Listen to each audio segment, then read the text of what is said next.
All right, welcome back. Now, despite being in recession, reports say more than $2.5 billion has been sitting idle in various Nigerian banks for more than 2 years now. No thanks, of course, to the bank verification number, which made many to abandon the monies in their bank accounts. The account holders are unwilling to come forward to lay claim to the monies for fear they may be questioned by security agencies like the EFCC to explain the source of the money. So the BVN, which is one of the initiatives of government aimed at tracking corruption and money laundering by linking all bank accounts now a customer owns, has been the reason why these billions of dollars have suddenly become orphans in the banks with no one coming forward to claim them. So the banks are simply trading with the funds. Some financial experts have called on government to pronounce the funds forfeited and take custody of them or risk losing the funds now to financial hackers within the system. Some have even gone as far as suggesting that the government should pronounce some kind of amnesty for owners of the funds if they could come forward and claim them. And as part of that amnesty, the government could then make them pay taxes of up to 70% on the funds. Now, the Indonesian government did something like that and made millions of dollars from the initiative. Proponents of these ideas say it is better than allowing banks to just keep playing with the orphan funds.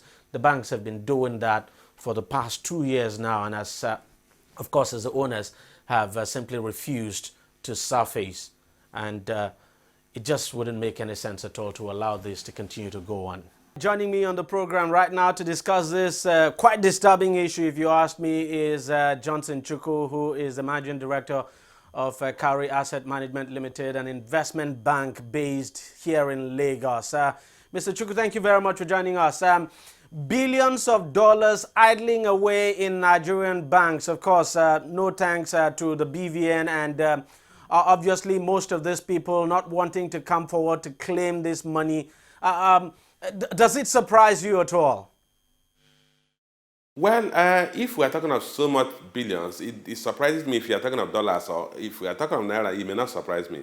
If we are talking of dollars, why I'll be surprised is, one, there is a stringent requirement for KYC, what you call Know Your Customers rule, that the banks are supposed to observe.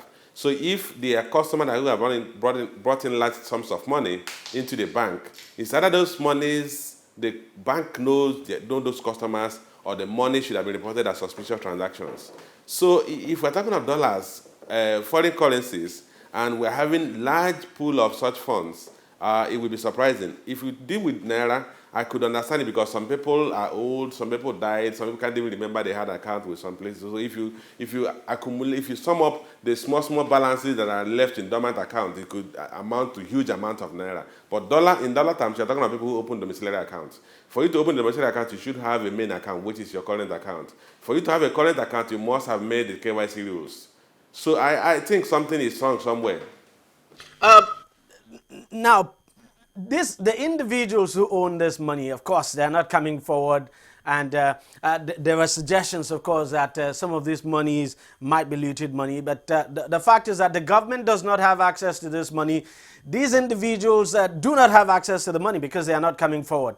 So the banks are now playing with this money. What do you think should happen? Because we've seen this kind of thing in Indonesia. At some point, the Indonesian government decided to declare some kind of amnesty. And when it did that, people came forward. And what it did was to impose tax now on some of these monies. Do you think that's an approach the government should consider adopting? No, I don't think the government should adopt the amnesty approach to it. I think we are talking of most likely proceeds of illegal transactions, either fraud, corruption proceeds, or what have you. If the customers do not have proper records in the bank as to indicate who they are, it means that the accounts were opened with pseudonyms.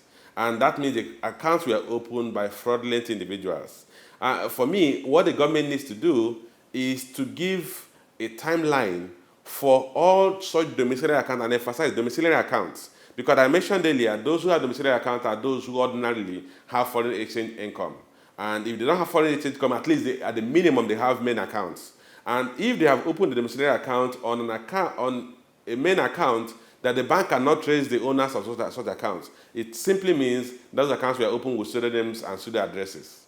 And in that case, the bank is partially liable because the bank has not kept to the KYC rules. So the government can come up with an executive order that will require banks to transfer all such balances to central bank accounts and submit reports on such. So that the monies will be in the custody of the central bank and the government can use the money. Not necessarily the government can appropriate the money, should appropriate the money, but the government can use the money while depriving the banks of the illegal use of money that they have received without proper records of who the account owners are.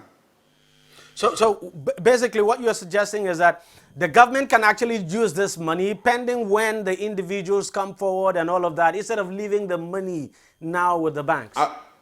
Absolutely, because the banks have no moral right to keep that money if the banks cannot identify the owners of those accounts. In fact, the banks should actually be penalized for failing to meet the KYC, they know your customers' rules. So, and they cannot benefit from a crime they are accessory to or their failures. So the government can come up with an executive order and then move such balances to central bank after a defined timeline. And then government can use such balances pending when the owners come with proper identifications to claim them. Are you even surprised that in the first place that this has gone on for long? I mean, BVN, for instance, was introduced sometime in 2014 or so, and to this day, these monies have been sitting idly there and nothing has been done.